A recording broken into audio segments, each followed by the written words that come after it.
इतिहास से सीखो। मैंने पहले भी अपनी वीडियो में कहा था और आज फिर बता रहा हूँ, ये दुनिया स्वार्थ पर टिकी है मेरे दोस्त। इसलिए फायदा इसी में है कि लोगों से सीखो। एक बात याद रखना, अगर कोई व्यक्ति किसी काम में फेल होता है तो वो आपको उसके अनुभव से बताएगा कि आपको क्या गलती नहीं करनी चाहिए, और कोई व्यक्ति किसी फील्ड में सक्सेसफुल है तो वो आपको बताएगा कि क्या करना चाहिए। एक बात याद रखना, अगर आप खुद ट्राई कर कर कर सीखोगे तो ये जिंदगी छोटी पड़ जाएगी। रामायण और महाभारत काल में ऐसी बहुत सी चीजें हैं जिन्हें सीखकर हम अपनी जिंदगी को बेहतर बना सकते हैं। लेकिन वो बातें बताने से पहले मैं आपको एक कड़वे सच से रूबरू करवाता हूँ। रामायण काल या महाभारत काल, दोनों में एक समानता जो हमें देखने को मिलती है। तो उस समय 5 वर्ष की आयु के बाद एक बच्चे को गुरुकुल में भेज दिया जाता था, और उसके बाद गुरु उन बच्चों को संस्कारों, शास्त्रों और जीवन के वास्तविक उद्देश्यों को सिखाते थे। और यही नहीं, गुरु हर शिष्य को एक विशेष कला में उसे महारथी बनाते थे।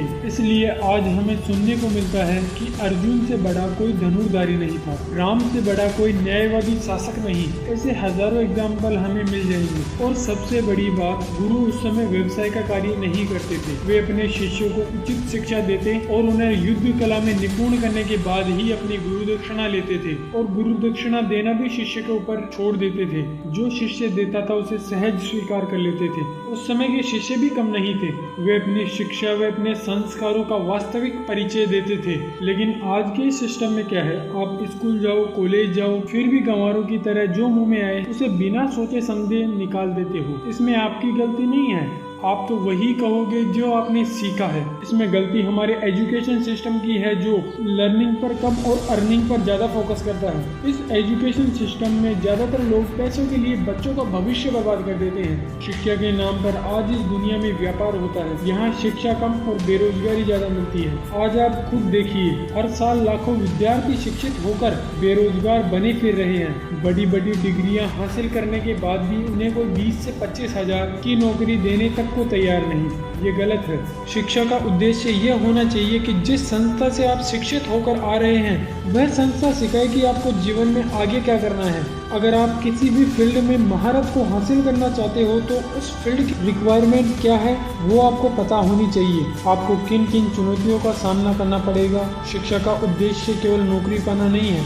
मैं फिर बता दूं कि आपको आज के सिस्टम ने बिगाड़ कर रख दिया है। एक समय था जब भगवान श्री राम ने अपने माता पिता के कहने पर 14 वर्ष का वनवास धारण कर लिया, और एक आज का समय है जब आप उनके बार बार सावधान करने के बावजूद वो गलतियां करते हो जो तुम्हारी लाइफ को बर्बाद कर देगी। आज की ये जो स्टूडेंट जनरेशन है, ये स्वामी विवेकानंद, APJ अब्दुल कलाम, डॉक्टर भीमराव अंबेडकर और स्पोर्ट में विराट कोहली को अपना इंस्पिरेशन मानती है। लेकिन इन महापुरुषों ने अपने नाम को महान बनाने के लिए जो संघर्ष किया उसे कोई जानना ही नहीं चाहता। देखो, अगर संघर्ष से बचोगे तो तुम्हारे बड़े बड़े सपने केवल सपने ही रह जाएंगे। और यार, तुम चाहे किसी का भी एग्जाम्पल ले लो, जो भी सफल हुआ है उसने उस काम को तब भी किया है जब वो पूरी तरह से टूट चुका था। सोचो, अगर भगवान श्री राम ने 14 वर्ष का वनवास नहीं भोगा होता तो आज वो एक राज्य के राजा के रूप में जाने जाते, और उसमें भी दुनिया उन्हें कभी नहीं जान पाती।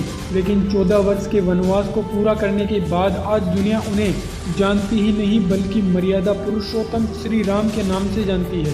अपने इतिहास से सीखो। जिस समय को तुमने पिछले सालों में बर्बाद किया है, अगर आज भी वही करते रहोगे तो आने वाले कुछ सालों बाद भी आपको वही मिलेगा जो आज मिल रहा है, और वही हालत रहेगी जो आज है। मैं फिर बोल रहा हूँ, ये दुनिया स्वार्थी है मेरे दोस्त। जिस रिलेशनशिप, जिस दोस्त या जिस रिश्तेदार की खातिर तू अपना समय बर्बाद कर रहा है ना, कल को खुदा ना खास्ता अगर आपकी हालत बिगड़ गई ना तो इनमें से एक भी तुम्हारे आसपास भी नहीं नजर आएगा। और उस समय आपको ये रियलाइज होगा कि जिनको आपने अपना समय दिया वो दूर दूर तक नजर नहीं आते। ये बात तुम भी अच्छी तरह से जानते हो कि इस दुनिया में कोई भी साथ नहीं देता, लोग साथ कम और ज्ञान ज्यादा देते हैं।